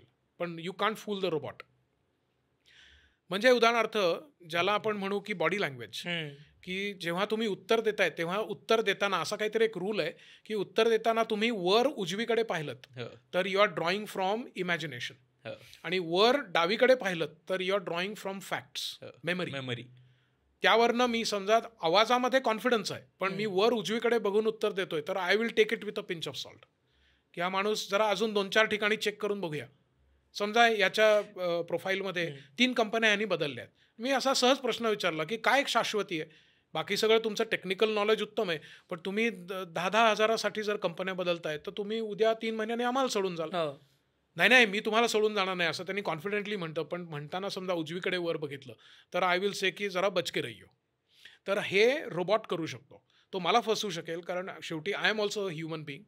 तर ह्या सगळ्याचं मिश्रण आजकाल होत आहे. सो आपल्याला वाटतं तेवढं इंटरव्ह्यू पण सोपं राहिलेलं नाही आहे, पण इंटरव्ह्यूच्यासाठी AI जसं तिकडनं वापरलं जात आहे तसं आपणही वापरूया. पण हे जर तुम्ही नाही वापरलं आणि कंपन्यांनी वापरलं तर तुमची खैर नाही. Again it is coming back to the same thing. Keep up with AI. Yeah. Keep up with tools which are enabled by AI. Your competition is always going to be with people who use AI. It is not with AI. Yeah. AI हे आपलं शत्रू नाही, किंवा competitor, शत्रू जाऊ दे, competitor नाही, पण आपले कॉम्पिटिटर अशी लोक आहेत की जी AIचा वापर करून तयारी करून आलेली आहेत आणि आपण मात्र केलेलं नाही आहे. सो रेझ्युमेपासून, जॉब शोधण्यापासून, इंटरव्ह्यूपासून, इंटर्नशिपपासून सगळ्या ठिकाणी जी फ्री AI टूल्स आहेत ती आपण वापरत का नाही आहोत, हा माझा अत्यंत सिम्पल प्रश्न आहे. फ्री टूल्स, याच्यात एक छदाम खर्च करायचा नाही. Correct. What is the issue? AI tools का आपण मित्रांनाही फोन करतो. म्हणजे आयडियली तुम्ही इंटरव्ह्यूला जाणार असाल, समजा कोणी सिमेन्समध्ये जात असेल आणि टेक्निकल जॉब, सो त्या प्रोफाईलचं कोणी ना कोणीतरी ओळखीचं असतं त्याच्या आजूबाजूला, त्याच्याशी फोन करा, काय स्किल सेट लागत आहेत, काय विचार, किंवा एस्पेशली सर तुम्ही जसं म्हणाल तसं मी कॉलेजमध्ये असताना टेक्निकल इंटरव्ह्यूला मुलं काय करायचे, तर जसं आपण एकमेकाची वायवा हे घेतो तसं लिटरली हा तुम्हाला प्रश्न विचार तसंच आपण AI सोबत करू शकतो आता. That is what this chatbot is. Practice interview chatbot is nothing but that. Basic practice केली आणि कीपअप राहिलं तर there is a high possibility. म्हणजे अगेन जॉब मार्केट छोटं झालेलंच आहे पण पॉसिबिलिटी तरी आहे ॲटलिस्ट तुम्हाला मिळण्याची. मग आता समजा पुढचा टप्पा झाला आपला, इंटरव्ह्यू बद्दल आपण बोललो, त्यानंतरचा सगळ्यात क्रिटिकल पार्ट येतो ते म्हणजे सॅलरी एक्सपेक्टेशन्स आणि त्याच्या निगोसिएशन्सचा. तर मग एकतर खूप लोकांना आपण एकतर पैशांबद्दल बोलतच नाही ना, आपण फारच पैशांबद्दलचे कॉन्व्हर्सेशन्स करायला लाजणारी माणसं आहोत. तर त्याच्यामुळे किती एक्सपेक्ट करतो, तर काही लोकांच्या काहीतरी वरच्या अपेक्षा असतात ज्या कदाचित त्या जॉब प्रोफाईलला पण सुटेबल नसतात, आणि काही लोकांचं काहीच नसतं, म्हणजे ज्यांचं कदाचित प्रोफाईलही असू शकतं पण त्या लोकांचं नाही तुम्ही ठरवाल ते हेही असू शकतं. तर तो बॅलन्स कसा साधायचा? एकतर मला स्वतःच्या प्रोफाईलवरनं माझ्या प्रोफाईलची अपेक्षा कशी सेट करायची आणि ते कॉन्व्हर्सेशन्सही कसे करायचे? खूपच महत्त्वाचा प्रश्न आहे हा. मी प्रश्न विचारतो, it turns unfortunately into a tricky question. आणि तू दोन्ही एक्स्ट्रीम सांगून टाकलीस ते बरं झालं की तुम्ही द्याल ते काय, शेवटी सगळं जग नश्वर आहे या टाईपमध्ये. आणि दुसरं म्हणजे 15 लाखाच्या खाली एक छदाम घेणार. हे दोन्ही एक्स्ट्रीम तूच बाजूला केलेस. तर ह्याच्यावरचं सिम्पल सोल्युशन मी जे सांगतो ते हे आहे, आणि ते again it is based on my own experience आणि what I have learn from people who have done well. त्याच्यातला एक महत्त्वाचा भाग आहे की यू मस्ट स्टडी. मी समजा तुमच्या कंपनीमध्ये आलो आहे आणि मी म्हटलं की मला असं असं पगार हवा आहे, त्याची रेंज नेहमी द्यावी. तुम्ही काय द्याल ते हे नाही, हे तर उत्तर नाहीच. समजा मी म्हटलं 5 ते 7 लाख रुपये पर ॲनम ही माझी अपेक्षा आहे. तर मी तुम्हाला थोडा प्ले देतोय ना, की मी जर 15 लाख म्हटलं तर नाव इट इज लॉक्ड, की 14,99,000 चालणार नाही. पण 5 ते 7 लाख याच्यामध्ये थोडं हा म्हणू शकतो की मी तुला 5.5 देऊ शकतो, तुम्ही म्हणाल असं काहीतरी करता येतं, निगोसिएशन्सला ओपन राहील. दुसरं म्हणजे की ही रेंज का दिली, याला काहीतरी एक रॅशनल आपणच द्यायचं इन्स्टेड ऑफ देम आस्किंग. आपण असं नाही म्हणू शकत की काय आज अष्टमी आहे तर 8 लाख ते 9 लाख. समजा पौर्णिमेला गेलं तर काय तुमचं नशीब, असं नाही म्हणू शकत आपण. सो त्याला काहीतरी रॅशनल असलं पाहिजे की 5 ते 7 लाख का. तर याचं कारण की गेल्या 3 वर्षाचा मी स्टडी केला आहे आणि त्याच्यामध्ये माझ्या सिनियर्सनी सांगितलं की रेंज 4 ते 6 होती, आता इन्फ्लेशन धरता 5 ते 7 इज रॅशनल. Thums up. मग ते तुम्हाला कदाचित विचारतील की इन्फ्लेशन म्हणजे काय, इन्फ्लेशन रेट किती आहे, त्याची तयारी ठेवा. तुम्ही जर काही शब्द इंट्रोड्यूस करताय तर you must be able to justify. बरोबर. दुसरं, समजा तुम्ही वेबवर गेलेला आहात आणि त्या वेबवर तुम्ही बघितलेत की या प्रकारच्या जॉब्सना साधारण इंडीडवर आहे, त्यांच्या खुद्द वेबसाईटवर आहे या याच्यासाठी, आणि अगदीच तुम्हाला काही बाकी नंबर्स कळले नाहीत, तर तुम्ही एक एंट्री लेव्हलला एका मल्टीनॅशनल कंपनीमध्ये रेंज काय असते ती थोडी फुगवून जरी म्हटलात की बुवा 5 ते 8 लाख, म्हणजे it's a very broad range. You can't say 0 to 14 lakhs, याला काय अर्थ नाही आहे. हां, पण 5 ते 8 lakh is a very broad range in my view. तर हे म्हणण्याचं कारण काय की जनरली गेले 3 वर्षामध्ये ह्या प्रकारचीच एक्सपेक्टेशन आहे आणि ह्या प्रकारचं मार्केट बेअर करू शकतं. डेफिनेटली डोंट से की तुम्ही काय द्याल ते, कारण देन यू आर सेईंग की माझी मार्केट वर्थ काहीच नाही आहे. हे तर बरोबर नाहीच आहे. You are bringing some value to the table. So be confident about yourself, पण don't shoot through the roof की मी काही म्हणजे मी जर मला जर तुम्ही दिलं नाही तर तो तुमचा लॉस आहे, इथपर्यंत पण ॲरोगन्सला जायची गरज नाही आहे. आणि ॲट द सेम टाईम की समजा इफ यू आर अनश्युअर तर रेंज ब्रॉड ठेवून but commensurate with the value I am bringing to the table असं म्हणा. आणि तरी त्याचा शेवट जो आहे इंटरव्ह्यूमधल्या कुठल्याही प्रश्नाचा उत्तराचा शेवट हा नेहमी पॉझिटिव्ह करावा. आणि त्यानुसार आपण जर हे सांगितलं की while salary is important, I am here to learn, this keeps negotiations open. काय माझं झालेलं मी सांगतोय की एका ठराविक रकमेच्यासाठी मी IBM मध्ये, दिस इज 25 years बॅक, त्यावेळेला मी त्यांना सांगितलं हे मला अपेक्षित आहे. तर तो माणूस म्हटला की हे थोडं टफ आहे. मी त्याला म्हटलं की कॉमेन्सुरेट दे आणि I am here to learn आणि असं असं. तर तो मला म्हटला ठीक आहे, मला एक दिवस दे, मी तुला काय करता येईल हे सांगतो. आणि ही बेटर द डील. मी जे म्हणत होतो त्यापेक्षा त्यांनी स्टॉक ऑप्शन्स दिले मला, की जे एंट्री लेव्हलला देत नाहीत. तो म्हणला हे आत्ता 3 वर्षाकरता लॉक्ड आहेत, तुला मिळणार नाहीत, पण ते त्याच्यानंतर माझा ॲक्च्युली खूप मोठा प्रॉफिट झाला. I would have lost out on that opportunity if I had said की माझ्या या लेवलला हे एवढं मिळायलाच पाहिजे. So just be prudent. तुमचं वर्किंग लाईफ 40 वर्षाचं आहे. Why are you hung up on few thousand here and there? इतकं हार्ड अँड फास्ट राहायची गरज नाही आहे. सो लर्निंग पार्ट, की समजा मी स्टार्टअपमध्ये गेलो आणि मी म्हटलं की मला पगार कमी आहे पण I am wearing 3 hats. Are you not growing as a person? Which will open up many doors for you later on. So why are you closing those because of 5,000 rupees? हा पण एक प्रश्न आहे. सगळ्यांना हे शक्य नाही हे मला मान्य आहे की घरी बुवा पाठवायचे पैसे आणि घरची परिस्थिती ओढाताणीची आहे, मी समजू शकतो. पण सगळ्यांनी हा नियम वापरायची गरज नाही ना, असं माझं म्हणणं आहे. So just be prudent. Sir, पण जेव्हा रेंज देतो आपण 5 ते 7 म्हणतो, तेव्हा ॲज अन एम्प्लॉयर माझं ऑब्जेक्टिव्ह हेच आहे की कमीत कमी पैशात टॅलेंट हायर करायचं. तर मी 5च म्हणेन ना. मग कारण जर रेंज दिली तर मी लोअर साईडलाच का त्या रेंज देताना पण हा विचार केला पाहिजे की जी माझी मिनिमम आहे तीच लोअर द्यायची. आपण कोथिंबीर लिंबू घेतो तोच नियम इथं आहे ना. तुला जर 4 लाख चालणार असेल तर 5 ते 8 लाख दे ना रेंज. म्हणजे ते समजा निगोशिएट करून 5ला आलं तरी यू आर विनिंग. तू ती रेंज देताना आपण काहीतरी विचार केलेला असेलच आणि तो आपल्याला पॅलेटेबल असाच की 5च देणार आहे. ते 5 काय, मी तर म्हणतो 4.5ला येणार आहे तो. आपण 5 ते 8ला आहे असं म्हटल्यानंतर तर आपल्याला 4.5 चालणार असेल तर आपण 5 ते 8 म्हणायला काही हरकत नाही. So again it will depend on case to case. मी असं काही म्हणत नाही की सगळ्यांना हा नियम लागू आहे. सर, आणि याचाच एक थोडासा पुढचा मुद्दा असा की एकतर ती रेंज सेट कशी करायची. म्हणजे मला माहिती आहे की मला पैशांची गरज, कारण हे बऱ्याचदा हे होतं ना की स्किल सेटपेक्षा, कारण एम्प्लॉयर काय बघणार आहे तुझा स्किल सेट आणि तू किती फिट आहेस, पण I come with my on responsibilities ना. म्हणजे मला महिन्याचा खर्च 20,000 रुपये, पण माझा फॉर वॉट एव्हर रिझन्स, आणि मला या जॉबकडनं माझी प्रोफाईल फार तर 15,000 देऊ शकते. हे तर मॅच होत नाही. तर त्यावेळेस मी जर एम्प्लॉयरकडे हे घेऊन गेलो की नाही पण माझी 20,000ची रिक्वायरमेंट आहे, तू कर ना, माझी I come with that baggage.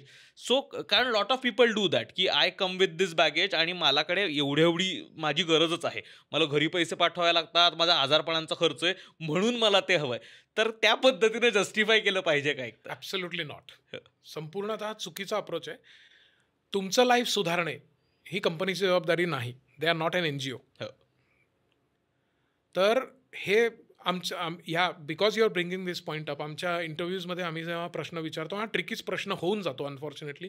एका मुलीनी आमच्या मॉक इंटरव्ह्यूमध्ये तिने म्हटलं होतं की मला एवढी रक्कम एका NGOला द्यायची आहे, ती पण सॅलरीतनंच देणार ना मी, तर ही सॅलरीमध्ये असायला पाहिजे, म्हणून माझी रक्कम ही.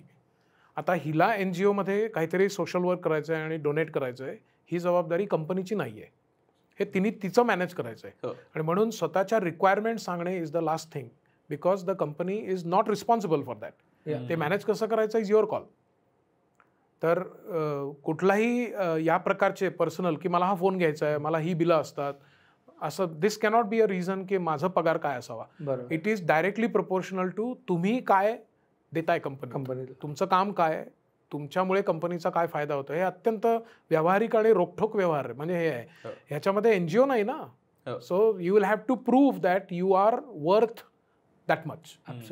सर, आणि निगोसिएशनमध्ये ना एक एस्पेशली जे मिडल मॅनेजमेंटला आहेत किंवा आता एक 5-10 वर्षाचा एक्सपिरियन्स आहे, त्याच्यामध्ये बऱ्याच जणांचं आता असं झालं की इधर ते डोमेन शिफ्ट करतायत किंवा स्टार्टअपमध्ये त्यांना खूप छान सॅलरीज होत्या आणि आता म्हणजे तिकडे 20 लाख सॅलरी होती आणि इकडे आता 12 आणि 15च देत आहेत. तर त्यांना नाही कळत की निगोशिएट कसं करायचं, कारण का त्यांना सॅलरी कट घ्यावा लागतोय आणि तेव्हा ते त्यातल्या त्यात बेस्ट ऑफर कशी मिळावी ह्याच्यासाठी हे कसं करायचं, हा एक प्रश्न. आणि त्याला दुसरी गोष्ट, ॲक्च्युली तुमच्या निगोसिएशनवरती तुम्हाला किती टक्के फरक पडू शकतो. म्हणजे जर कंपनीचं बजेट 12 असेल तर ते 12च मिळणार आहे का, ते नाही मी निगोसिएशन स्किलवरती तुम्हाला 15 मिळू शकतो. सो अनफॉर्च्युनेटली जर तुमचं 30वरनं 15 किंवा असं जर का मार्केट वर्थ त्यावेळेला असेल तर you will have to live with it. There is not much you can do. कारण त्या जॉब प्रोफाईलसाठी 15 ते 17 अशी जर रेंज असेल तर company will try to make it 15. पण if they find you valuable they will go up to 17-18 सुद्धा. पण that is still not matching with your previous. तर हे आपल्याला ॲक्सेप्ट करावं लागतं, स्टेप डाऊन ॲक्सेप्टच करावं लागतं. पण नॉट टेकिंग दॅट आणि not doing any job is not going to work. That is part number 1. आणि दुसऱ्या केसमध्ये की मी म्हटलं तसं की काही ना काहीतरी कॉम्पेन्सेशनच्या बद्दल तुम्ही सांगून ठेवलं पाहिजे की माझी मुळामध्ये 30 होती, मी 15ला आत्ता काम करतोय, first available opportunity you should put me back into that range. आणि तसं काम आपल्याला करायला पाहिजे.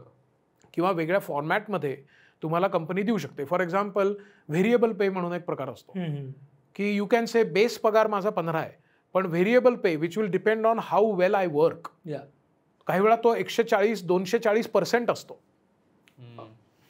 काही लोक निगोशिएटच करताना बेस सॅलरी कमी घेतात आणि व्हेरिएबल पेचं पर्सेंटेज वाढवतात because they are very confident.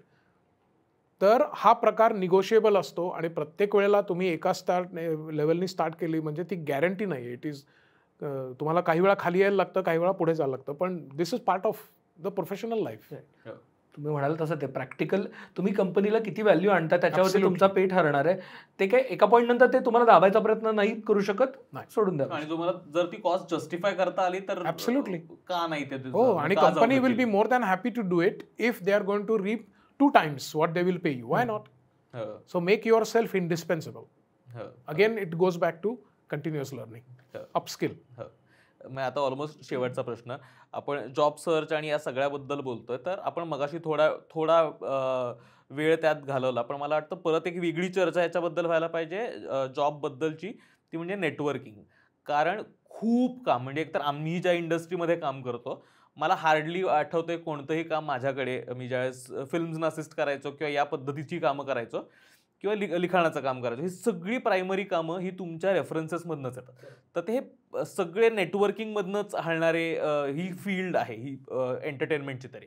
तर नेटवर्किंग एकूणच किती महत्त्वाचं आहे आणि नेटवर्किंग ज्यावेळेस आपण म्हणतो त्यावेळेस नेटवर्किंग म्हणजे काय हेही थोडं बोललो तर. राईट.